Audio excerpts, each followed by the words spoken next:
تھا کہ قربانی کی قبولیت کی علامت یہ ہوتی تھی کہ آسمان سے ایک شعلہ سا نیچے اترتا تھا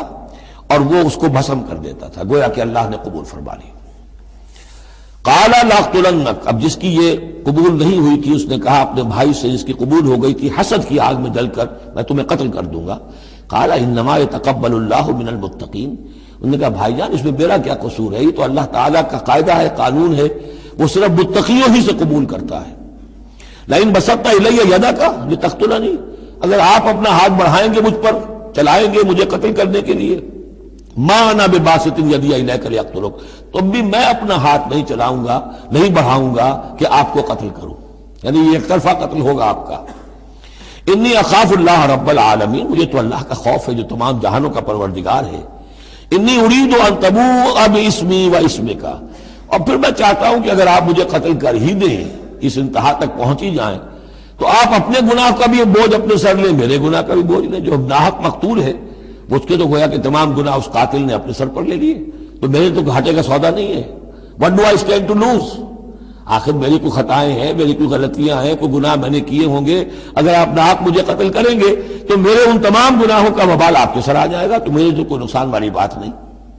انی ارید ان تبوء باسمی و اسمک فتکون من اصحاب النار، اور یہ ہوگی سخت ترین سزا میری طرف سے آپ کو کہ پھر آپ ہو جائیں گے جہنمی، وذالک جزاء الظالمین، اور یہی بدلہ ہے ظالموں کا۔ فطوعت لہ نفسہ قتل اخیہ، اب اس کے نفس نے آمادہ کر ہی لیا اسے اپنے بھائی کے قتل پر، یعنی ان الفاظ میں بٹوین دی لائنز یوں سمجھئے کہ ہے اس کے اندر بھی وہ تو رہتا ہے نا حق اور باطل کی ایک کشاکش اور نیکی اور بدی کا غلبہ، قتل کروں یا نہ کروں۔ آخر بھائی کی باتیں بھی آئی ہیں، وہ دل نشین ہے، لیکن یہ کہ نفس جو ہے اس وقت اس کے اندر جو بھی شیطنت گھسی ہوئی تھی،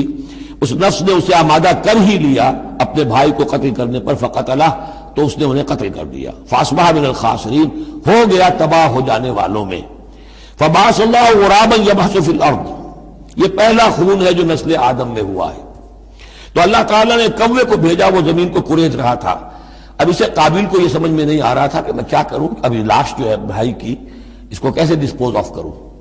تو اللہ تعالیٰ نے ایک کوے کو بھیج دیا، وہ زمین میں جیسے آپ کو معلوم ہے چونچے مارتا ہے، اس میں سے کچھ دانے نکالتا ہے، وہ دیکھا یبحث فی الارض لیریہ، تاکہ اللہ اسے دکھا دے کیف یواری سوءۃ اخی، کہ اپنے بھائی کی لاش کو کیسے چھپائے۔ قال یا ویلتی عجزت ان اکون مثل ھذا الغراب، اس نے کہا ہائے میری شامت، میرے اندر اس کوے جیسی بھی عقل نہ تھی، نہ ہوا میں اس کوے جیسا بھی کہ مجھے یہ بات خود سوجھ جاتی۔ فواری سوءۃ اخی، اور میں اپنے بھائی کی لاش کو چھپا دیتا۔ فاصبح من النادمین من اجل ذلک، اس چیز پر اس کے اندر بڑی شدید ندامت پیدا ہو گئی۔ کتبنا علی بنی اسرائیل، اجل ذلک دونوں طرف لگتا ہے، من اجل ذلک کتبنا علی بنی اسرائیل،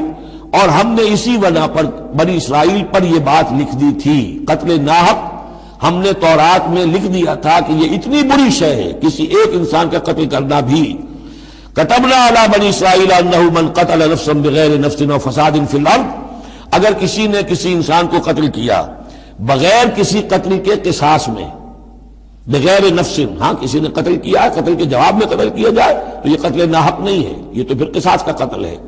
اور فساد فی الارض، یا کوئی شخص زمین میں فساد مچا رہا ہے اس میں اس کو قتل کیا جائے، یعنی کوئی قصوروار ہے، مجرم ہے، اس کو سزا دینے میں قتل کیا جائے تو بات اور ہے۔ کسی بے قصور انسان کو اگر قتل کر دیا گیا فکأنما قتل الناس جميعا، تو یہ ایسے ہے جیسے کہ اس نے تمام انسانوں کو قتل کر دیا، پوری نوع انسانی کو۔ کیوں کہ تمدن کی جڑ کٹ گئی، احترام جان، احترام مال، یہ بنیاد ہے تمدن کی۔ ومن احیاھا،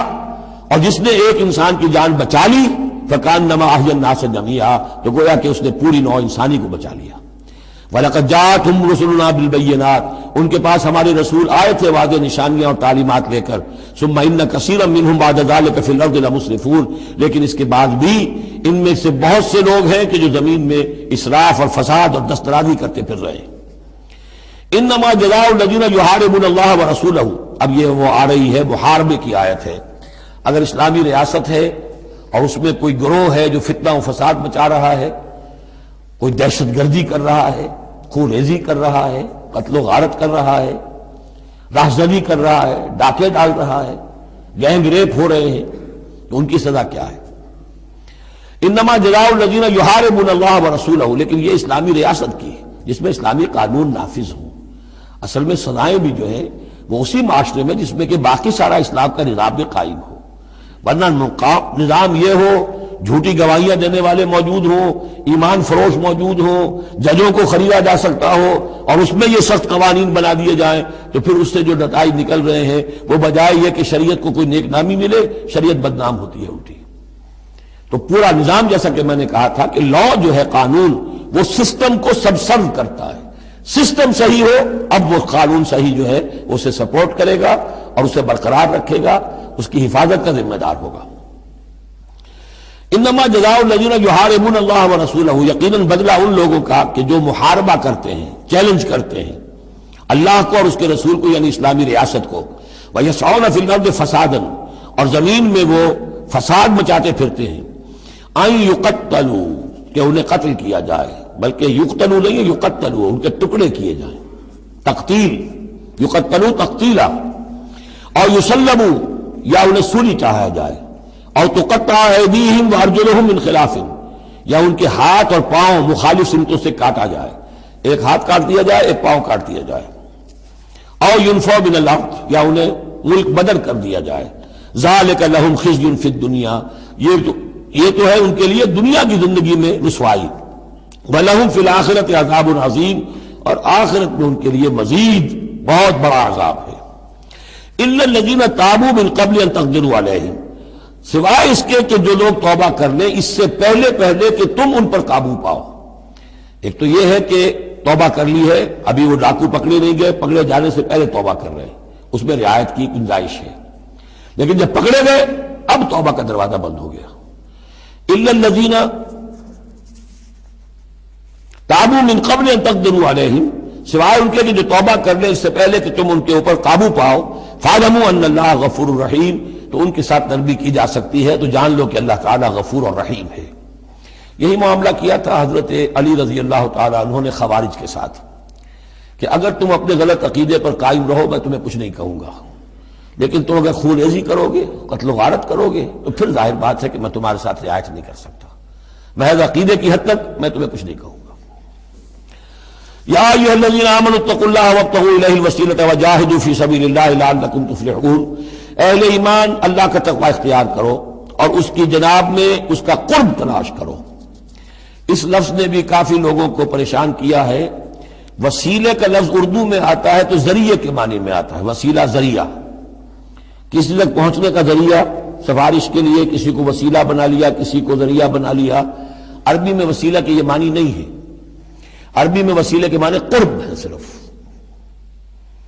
بدقسمتی سے بعض تو الفاظ ایسے ہیں کہ جو عربی میں ان کا مفہوم بالکل کچھ اور ہے، اردو میں کچھ اور ہے۔ بعض ایسے ہیں کہ کچھ تھوڑا تھوڑا فرق ہے، جیسے ذلیل کا لفظ ہے، عربی میں اس کے معنی ہے صرف کمزور،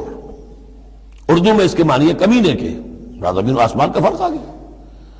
جیسے کہ ہم پڑھ آئے ہیں وَلَقَدْ نَصَرَكُمُ اللَّهُ بِبَدْرٍ وَأَنْتُمْ أَذِلَّةٌ، اے مسلمانوں یاد کرو اللہ نے تمہاری مدد کی تھی بدر میں جبکہ تم بہت کمزور تھے۔ اب اگر وہاں ذلیل کا ترجمہ اردو والا کر دیا جائے تو پھر ہمارے ایمان کے لالے پڑ جائیں گے۔ اسی طریقے سے عربی میں جہل کے معنی جو ہے وہ جذباتی ہونا ہے، ان پڑھ ہونا نہیں، پڑھے لکھے جاہل ہو سکتے ہیں، جذباتی ہیں، اکھنڈ ہے، اکھڑ مزاج کے لوگ ہیں، وہ غیر عالم کو جاہل نہیں کہتے، لیکن اردو میں جاہل کہتے ہیں جو ان پڑھ ہو۔ اسی طریقے سے یہ لفظ وسیلہ ہے، اس کا جو اصل مفہوم ہے قرب۔ اہل ایمان اللہ کا تقوی اختیار کرو نمبر 1، لیکن تقوی جو ہے وہ ذرا ایک نیگیٹو بات ہے، بچنا